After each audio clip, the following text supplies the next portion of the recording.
Everyone, welcome back to my YouTube channel. Friends, कैसे हैं आप सब? आई होप आप सब अच्छे होंगे। फ्रेंड्स, देखिए, हमने इस पार्ट की फर्स्ट सीरीज में अंडमान निकोबार यूटी को किया है। आज इसी सीरीज को आगे बढ़ाते हुए हम लक्षद्वीप को करने वाले हैं।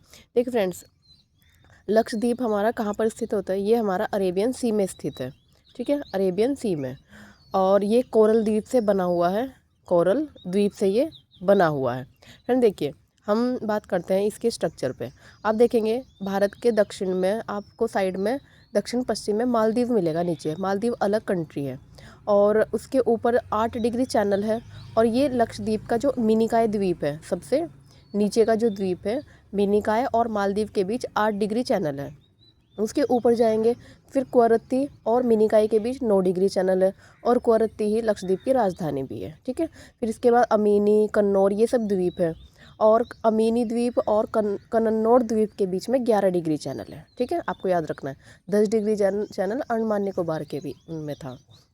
बात करते हैं स्थिति की, तो स्थिति क्या है? अरेबियन सी में स्थित है और ये कोरल द्वीप है, क्योंकि कोरल एटोल आइसलैंड है। क्यों? इसका जैव विविधता और सामरिक दृष्टि से बहुत महत्व है। अब इसके गठन की बात करते हैं। इसका गठन कब हुआ था? 1 नवंबर 1956 को इसका गठन हुआ था।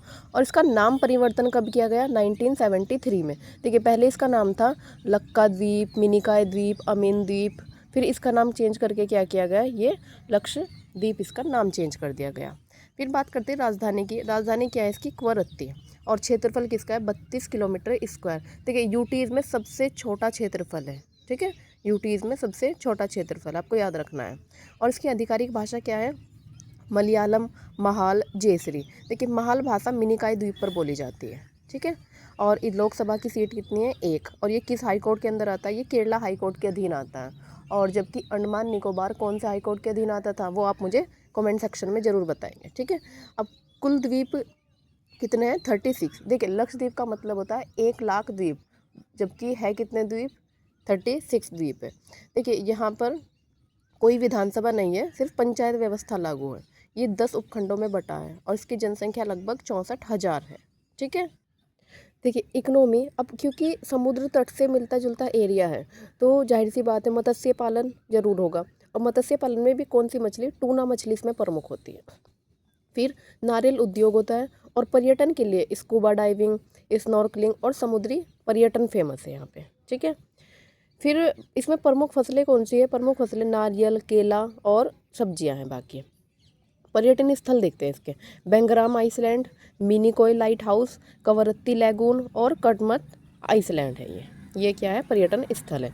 जैव विविधता के लिए बात करते हैं तो परवाल भित्तियाँ हैं, समुद्री कछुए, डॉल्फिन और रंग बिरंगी मछलियाँ यहाँ के लिए फेमस है। ठीक है, ये हमारा लक्षद्वीप के बारे में कुछ चीज़ें। आगे नेक्स्ट बात करते हैं राष्ट्रीय उद्यान। देखिए, यहाँ पे एक ही राष्ट्रीय उद्यान है, पीटी बर्ड सेंचुरी। आपको नाम याद रखना है, पीटी बर्ड सेंचुरी।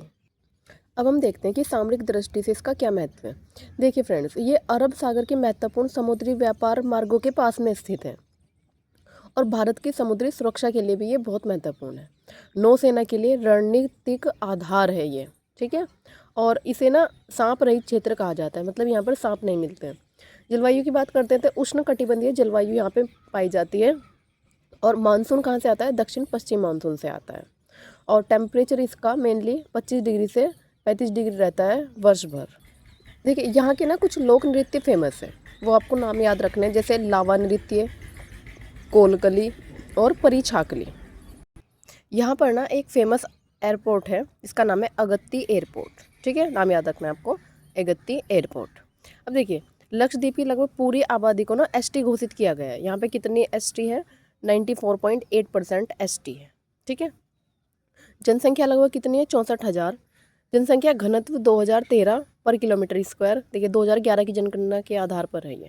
साक्षरता 91.85% और लिंग अनुपात 946 है, 946। देखिए, एक इम्पोर्टेंट फैक्ट है, आईएफएसआर की जो रिपोर्ट थी उसमें वन आवरण में प्रतिशत में लक्षद्वीप फर्स्ट नंबर पे है, 91.33%। और अगर सीक्वेंस की बात करें तो लक्षद्वीप फर्स्ट नंबर पे, देन मिजोरम, और उसके बाद है थर्ड नंबर पे अंडमान निकोबार। ठीक है, देखिए फ्रेंड्स, ये हमारा लक्षद्वीप का इतना कंप्लीट होता है। और अब हम इसके आगे बात करते हैं हम पुद्दुचेरी के बारे में। देखिए, ये दो छोटे छोटे ही हैं, तो इसलिए एक ही वीडियो में दो दो कवर कर लेते हैं। देखिए फ्रेंड्स, अब बात करते हैं पुद्दुचेरी। पहले इसका नाम था पांडिचेरी और 2006 में नाम चेंज किया गया पुद्दुचेरी। तमिल भाषा में पुद्दुचेरी का अर्थ होता है नया गांव, न्यू विलेज। ठीक है, अब देखिए इसका गठन कब हुआ था, 1 जुलाई 1963 को। देखिए इसके गठन के लिए ना आपको 2-3 डेट याद रखनी है। वो कैसी, देखिए फ्रेंड्स, 1 नवंबर 1954 को प्रशासनिक रूप से इसे भारत में मिलाया गया।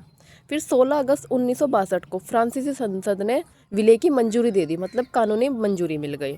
फिर 1 जुलाई 1963 को आधिकारिक रूप से इसको यूटी बनाया गया। तो इसलिए गठन की डेट हम कौन सी याद रखते हैं, 1 जुलाई 1963।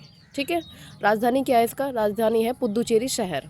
और क्षेत्रफल कितना है, 479 किलोमीटर स्क्वायर इसका एरिया है। जनसंख्या लगभग 12.44 लाख है और साक्षरता दर 86.55%। लोकसभा की 1 सीट है और विधानसभा की 30 सीट है। अच्छा, आप मुझे बताइएगा कि मिनिमम विधानसभा की कितनी सीटें हो सकती है और क्या ये उस कंडीशन को फॉलो करता है।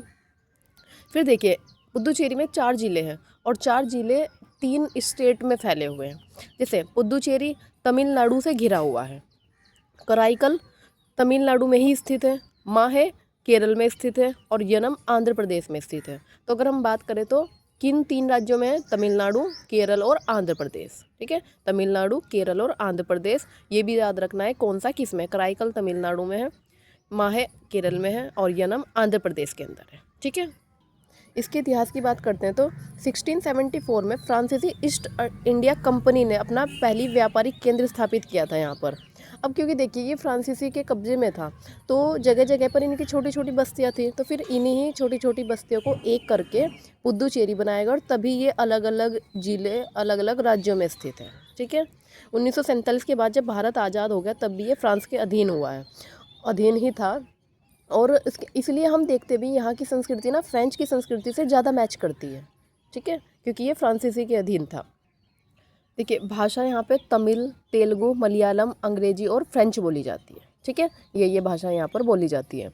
अगर हम विशेषता और संस्कृति की बात करें तो फ्रेंच शैली की इमारतें हैं यहाँ पर, चौड़ी सड़कें हैं, कैफ़े, संस्कृति और समुद्री भोजन, फ्रेंच वास्तुकला और चर्च, ये सब चीज़ें यहाँ पे फेमस हैं। ठीक है, और इनकी कुछ विशेषताएं हैं। प्रमुख स्थान की बात करते हैं तो अरविंदो आश्रम है, औरविलो मातृ मंदिर, प्रोमेनिड बीच है और पैराडाइज बीच है और यही इसके पर्यटन स्थल भी है। कुछ और पर्यटन स्थल की बात करते हैं तो फ्रेंच क्वार्टर, रॉक बीच, चुनम्बर बोट हाउस है और सेक्रेड हार्ट चर्च है। ठीक है, अब क्योंकि यहाँ पर विधानसभा है तो इसलिए यहाँ पर मुख्यमंत्री और उपराज्यपाल दोनों हैं। बर्ड सेंचुरी की बात करते हैं, यहाँ पर 2 वाइल्ड लाइफ सेंचुरी है। एक तो ओसेडू बर्ड सेंचुरी, जिसे ऑस्टेरी झील भी कहते हैं। ठीक है, ऑस्टेरी झील भी कहते हैं, प्रवासी पक्षी के लिए प्रसिद्ध है ये। और बाहोर लेक, सर्दियों में यहाँ पर प्रवासी पक्षी आते हैं। कुछ एसटी मतलब जनजातियाँ हैं यहाँ पे, जैसे इरूलर, कुरुमांस और मलाईकंडी। ठीक है, और इकोनॉमी के लिए क्या चीज़ फेमस है, इकोनॉमी यहाँ पर किस पे बेस्ड है, यह है पर्यटन पर, मत्स्य पालन पर, कृषि, लघु उद्योग और हमारा शिक्षा, और एक इम्पोर्टेंट है क्या, आईटी सेक्टर। ठीक है, सूचना प्रौद्योगिकी।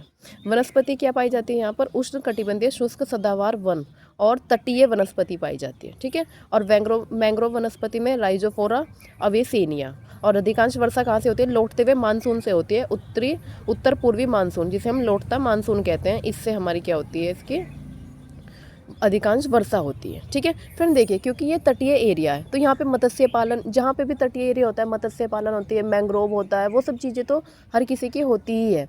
और आप बात करेंगे जब लौटता मानसून आता है तो अपने साथ चक्रवात, आंधी, तूफान, ये सब चीज़ें लेकर जाता है।